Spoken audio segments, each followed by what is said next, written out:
Assalamualaikum dear viewers. Welcome to our YouTube channel. Online classes and tutor tricks. Kindly subscribe our channel and press the bell icon. Bismillahirrahmanirrahim. Assalamualaikum dear viewers. Welcome to our YouTube channel Online classes and tutor tricks. आज की इस video lecture में हम बात करेंगे classification of computer के बारे में। यहाँ जो क्लासिफिकेशन हुई है वो फिजिकल साइज, परफॉर्मेंस और एप्लीकेशन एरिया के बेस पे की गई है। तो क्लासिफिकेशन ऑफ कंप्यूटर जो है वो 4 मेन क्लासेस में डिवाइड की गई है।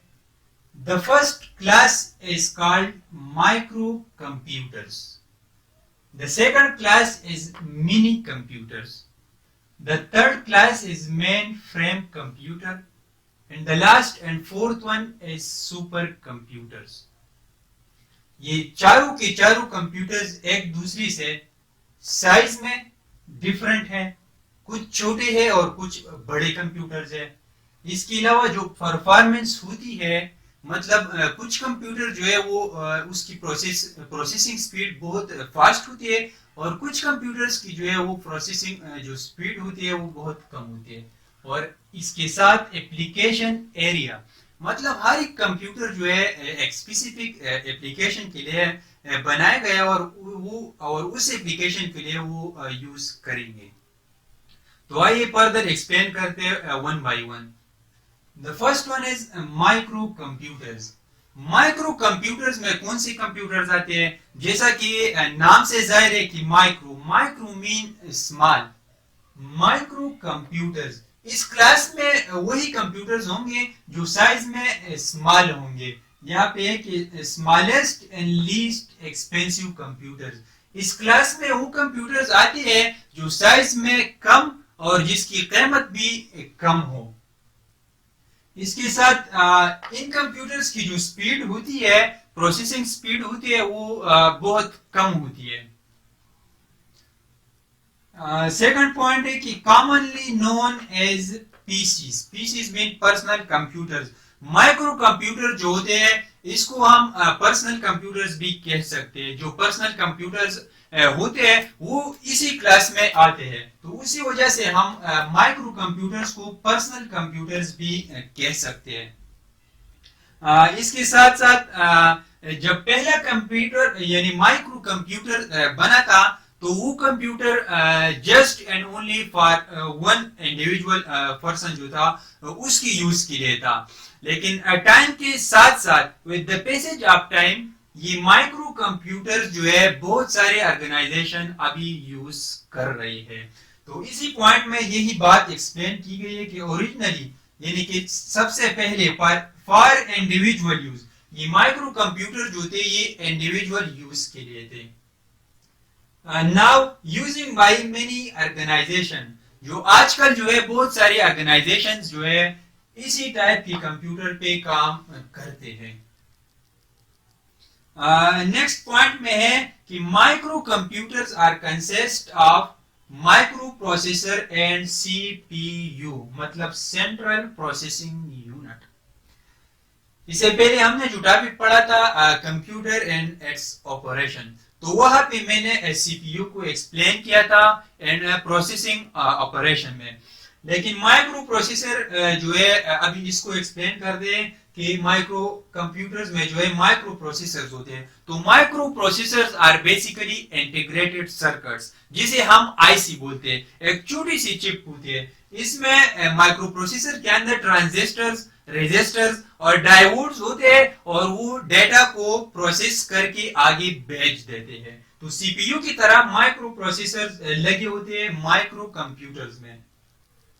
माइक्रो कंप्यूटर्स जो है एक बहुत बड़ी फैमिली है। इसको फर्दर डिवाइड किया गया इनटू सब क्लासेस और वो सब क्लासेस है desktop computers, second one is notebook computers, the third one is laptop computers and last and fourth one is handheld और फॉर्म ऑफ कंप्यूटर्स। अभी वन बाय वन इन सब क्लासेस को जो है पढ़ते एक्सप्लेन करते हैं। डेस्कटॉप कंप्यूटर्स की यूजेस जो है डेस्कटॉप कंप्यूटर जो है माइक्रो कंप्यूटर्स है और इसकी यूजेस जो है आजकल ज्यादातर जो एजुकेशनल ऑफिसेज होते हैं वहां इसकी यूज बहुत ज्यादा होती है। इसके साथ साथ डेस्कटॉप कंप्यूटर जो है जो बड़े बड़े शॉपिंग मॉल्स होते हैं वहां भी डेस्कटॉप कंप्यूटर जो है यूज होती है। Notebook computer, next is notebook computers. Notebook computers are micro computers जी, इसकी यूज कहाँ भी होती है, ये ज्यादातर स्टूडेंट्स के लिए होती है। ये कंप्यूटर स्टूडेंट्स यूज करके वो अपने असाइनमेंट्स इसी कंप्यूटर्स के साथ जो है वो सॉल्व कर सकते हैं और अपने नोट्स लिख के वो इसी कंप्यूटर्स में आसानी से सेव कर सकते हैं। The third one is laptop computers. जो लैपटॉप्स होती है हमारे पास, जो लैपटॉप्स होते हैं वो सारे के सारे इसी लैपटॉप कंप्यूटर्स के सब क्लास में आते हैं। लैपटॉप कंप्यूटर की एक स्पेशलिटी ये है कि इसके साथ जो रिचार्जेबल बैटरीज होती है तो वो हम रिचार्ज करके अपने साथ इस लैपटॉप को ले जा सकते हैं, कहीं पे भी ले जाके हम फिर वहां पे अपना काम कर सकते हैं। ये पोर्टेबल डिवाइसेस है और इसके साथ जो है कनेक्टर की जरूरत फिर नहीं होती अगर बैटरी चार्ज हो तो। The last one is hand held computers और form top computer. Handheld computers वो कंप्यूटर्स होते हैं जिसको हम अपनी हथेली में फिक्स करके यूज कर सकते हैं, लाइक स्मार्टफोन्स। हमारे जो स्मार्टफोन्स या आईफोन्स होते हैं वो इसी सब क्लास में आते हैं और इस हैंडहेल्ड कंप्यूटर को फॉर्म टॉप भी कहते हैं, इसी वजह से क्योंकि हम हथेली में फिक्स करके यूज कर सकते हैं। तो ये थी एक्सप्लेनेशन अबाउट माइक्रो कंप्यूटर्स। अभी नेक्स्ट जो सेकंड क्लास है वो है मिनी कंप्यूटर्स। मिनी कंप्यूटर जो है नाम से जाहिर है माइक्रो मिनी, एक वर्ड है एक माइक्रो है एक मैक्रो और मिनी जो है इन दोनों के दरमियान में आता है। यानी मिनी कंप्यूटर में साइज, फिजिकल साइज की बात अगर हम कर ले तो मीडियम साइज होते हैं इन कंप्यूटर्स के। जैसे हमने माइक्रो कंप्यूटर्स में पढ़ा कि यहाँ जो साइज होती है वो स्मॉलेस्ट साइज है और मिनी कंप्यूटर में कंप्यूटर की साइज जो है मीडियम साइज वाले कंप्यूटर्स यहाँ होंगे और ये कंप्यूटर जो है ये पावरफुल कंप्यूटर है as compare to micro computer. जैसे जैसे हम आगे बढ़ते जाएंगे इसके बाद मेन फ्रेम कंप्यूटर है तो ये इसकी जो है हर एक कंप्यूटर की पावर जो होती है वो बढ़ती जाएगी और स्पीड, प्रोसेसिंग स्पीड जो है वो भी जो है फास्ट होती जाएगी। अभी मिनी कंप्यूटर्स की जो है ये एक पावरफुल कंप्यूटर है, powerful than previous mean micro computer. ये कंप्यूटर जो होते हैं ये एक से ज्यादा यूजर्स के लिए जो है एक से ज्यादा यूजर जो है ये यूज कर सकते हैं, मतलब design to serve multiple users. बहुत सारे यूजर जो है इस मिनी कंप्यूटर के साथ कनेक्ट होके अपना काम कर सकते हैं। नेक्स्ट पॉइंट है कि operates in full duplex method. Mini computer जो है इसमें जो फिनोमेना होता है, जो कम्युनिकेशन होती है वो फुल डुप्लेक्स मैकेनिज्म के थ्रू होती है। अभी फुल डुप्लेक्स क्या है, इसके साथ साथ फुल डुप्लेक्स के साथ में हाफ डुप्लेक्स भी जो है वो एक्सप्लेन करूंगा। ये दोनों जो है कम्युनिकेशन की जो है वो मीडियम होते हैं, मतलब कम्युनिकेशन चैनल्स है, इसके थ्रू हम कम्युनिकेशन करते हैं, डेटा को ट्रांसफर करते हैं। तो हाफ डुप्लेक्स में दोनों अतराफ से जो है सोर्स और डेस्टिनेशन से जो है वो डेटा जो है ट्रांसफर हो सकती है, मगर हाफ डुप्लेक्स में जो है अगर एक तरफ से डेटा ट्रांसफर हो जाए, वो खत्म हो जाए, तभी उसके बाद दूसरी साइड से डेटा हम ट्रांसफर कर सकते हैं। मतलब डेटा जब रिसीव हो जाए तो हमने वेट करना है, उसके बाद जो है फिर आगे डेटा भेज देना है। As compare to full duplex, full duplex में वेट नहीं करना पड़ता, मतलब कि हम दोनों तरफ से सोर्स और डेस्टिनेशन से एक ही टाइम में डेटा ट्रांसफर और शिफ्ट कर सकते हैं। तो यह जो मैकेनिज्म होता है वो फुल डुप्लेक्स मेथड पे होते हैं, सही है। नेक्स्ट है कि मेनी कंप्यूटर्स में रिसेप्टर्स होते हैं for sending end receiving the signals, receptors for sending end receiving the data signals, सही है। इसमें मिनी कंप्यूटर्स में रिसेप्टर्स होते हैं और वो रिसेप्टर जो है जो उसके साथ जो कनेक्टर्स होते हैं, जो लोग कनेक्ट होते हैं उनसे सिग्नल्स जो है वो रिसीव भी कर सकते हैं और सेंड भी कर सकते हैं। सही।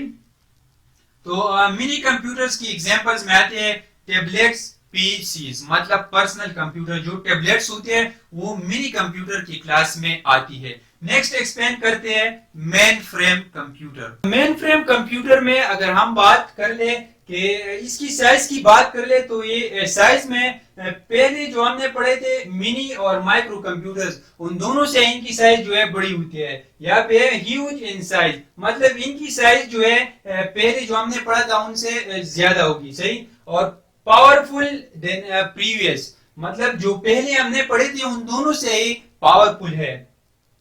Next is massive data storage. जब साइज ज्यादा होती है और कंप्यूटर्स पावरफुल होते हैं तो उसमें जो है डेटा बहुत ज्यादा स्टोर हो सकते हैं और उसके लिए बहुत ह्यूज मेमोरी चाहिए। तो मेन फ्रेम कंप्यूटर्स में जो मेमोरी होती है वो मैसिव डेटा स्टोरेज के लिए होती है और इसमें बहुत ज्यादा डेटा जो है स्टोर हो सकती है। Next point is processing is too fast.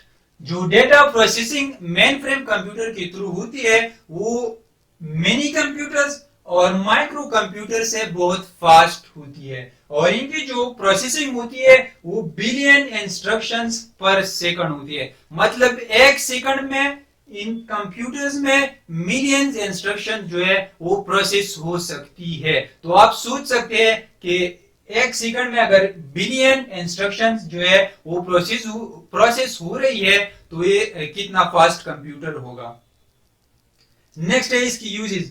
Main frame computer जो है ये बहुत एक्सपेंसिव होते हैं तो ये ज्यादातर जो है गवर्नमेंट इंस्टीट्यूट्स जो होते हैं वो यूज कर सकते हैं और गवर्नमेंट ऑर्गेनाइजेशन जो होते हैं वो यूज करते हैं और कर सकते हैं। First use is airline companies. जो एयरलाइन एजेंसियां या जो एयरलाइन कंपनीज होती है वो मेन फ्रेम कंप्यूटर पे जो है काम करते हैं। लाइक जब किसी ने अपनी फ्लाइट की शेड्यूल देखनी होती है तो वो ऑनलाइन जाके एयरलाइन कंपनी उसकी जो वेबसाइट होती है उसके थ्रू फ्लाइट की शेड्यूल फाइंड कर सकते हैं। तो वो शेड्यूल जो एयरलाइन कंपनियां प्रोवाइड करती है वो यूज करते हैं मेन फ्रेम कंप्यूटर को, तभी जो है हम वो शेड्यूल जो है वो देख सकते हैं। इसके अलावा हम अगर ऑनलाइन पेमेंट करना चाहते हैं तो वो भी हम कर सकते हैं और उसके लिए मेन फ्रेम कंप्यूटर जो है ये एयरलाइन कंपनियां यूज करती है। इसके अलावा second use main frame computer की है बैंकिंग सिस्टम्स में और वो है एटीएम।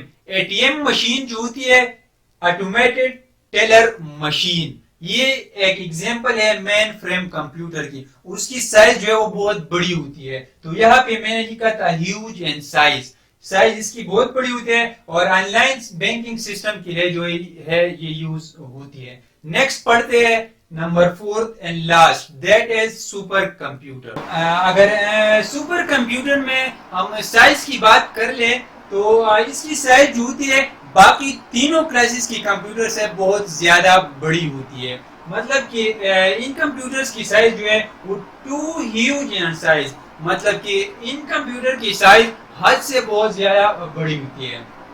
इसके साथ साथ सुपर कंप्यूटर जो होते हैं ये फास्टेस्ट कंप्यूटर्स होते हैं, तभी इन कंप्यूटर्स को जो है सुपर कंप्यूटर्स कहा जाता है। और इनके जो फास्टेस्ट कंप्यूटर्स क्यों है, क्योंकि यहाँ जो इंस्ट्रक्शंस की प्रोसेसिंग होती है वो ट्रिलियन इंस्ट्रक्शंस पर सेकंड तक हो सकती है। यहाँ मैंने लिखा है कि इंस्ट्रक्शन जो है ट्रिलियन इंस्ट्रक्शंस पर सेकंड ये प्रोसेस कर सकती है। इससे पहले मेन फ्रेम कंप्यूटर में जो इंस्ट्रक्शन प्रोसेसिंग थी वो बिलियन इंस्ट्रक्शन पर सेकंड थी, यहाँ पे ट्रिलियन इंस्ट्रक्शन पर सेकंड है। तो आप सोच सकते हैं कि ये कंप्यूटर जो है कितनी फास्ट होंगे और कितने जो है ये सुपर कंप्यूटर होंगे। ठीक है।